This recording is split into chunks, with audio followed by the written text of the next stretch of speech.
Bluebells by Walter de la Mare.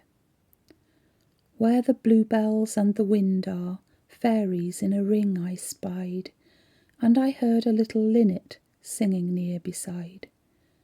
Where the primrose and the dew are, soon was sped the fairies all, only now the green turf freshens and the linnets call. An excerpt from The Bluebells by John Masefield. We stood upon the grass beside the road at a wood's fence to look among the trees. In windless noon the burning Maytime glowed. Grey, in young green, the beeches stood at ease.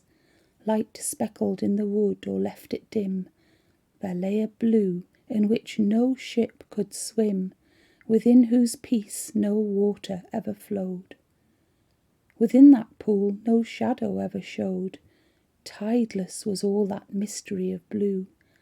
Out of eternities man never knew, a living growth man never reaped or sowed, snatched in the dim its fitness from the hour, a miracle unspeakable of a flower that tears in the heart's anguish answered to.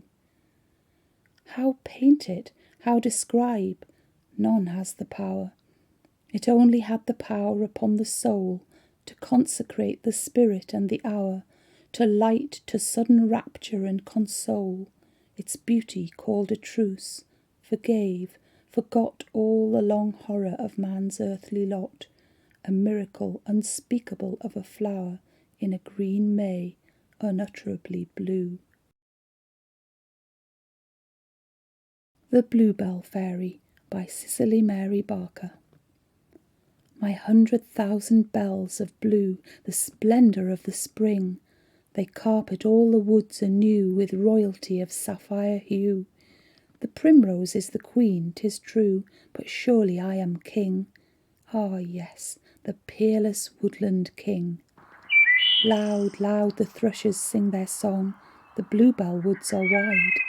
My stems are tall and straight and strong, from ugly streets the children throng, they gather armfuls great and long, then home they troop in pride.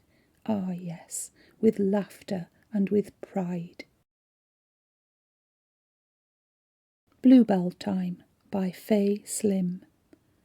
Million bells waving bright bonnets of blue, flaunting tall ranks of incredible hue. Ground-breaking columns of stalks fill the shade, assailing our senses from every dull glade. Mid dapple-dim woods we tread without sound, breathtaking armies of blue all around.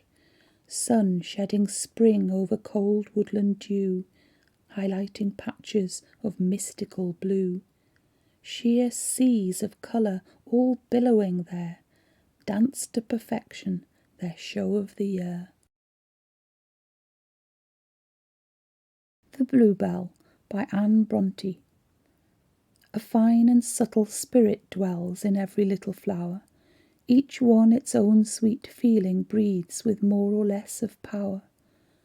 There is a silent eloquence in every wild bluebell that fills my softened heart with bliss that words could never tell.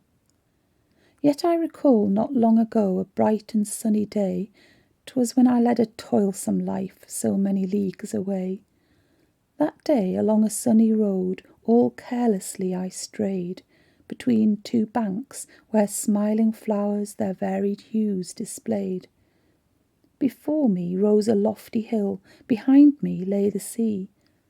My heart was not so heavy then as it was wont to be. Less harassed than at other times, I saw the scene was fair, and spoke and laughed at those around as if I knew no care. But when I looked upon the bank, my wandering glances fell upon a little trembling flower, a single sweet bluebell. Whence came that rising in my throat, that dimness in my eye? Why did those burning drops distil those bitter feelings rise? Oh, that lone flower recalled to me my happy childhood's hours, when bluebells seemed like fairy gifts, a prize among the flowers. those sunny days of merriment when heart and soul were free, and when I dwelt with kindred hearts that loved and cared for me. I had not them mid heartless crowds to spend a thankless life, in seeking after others' weal with anxious toil and strife.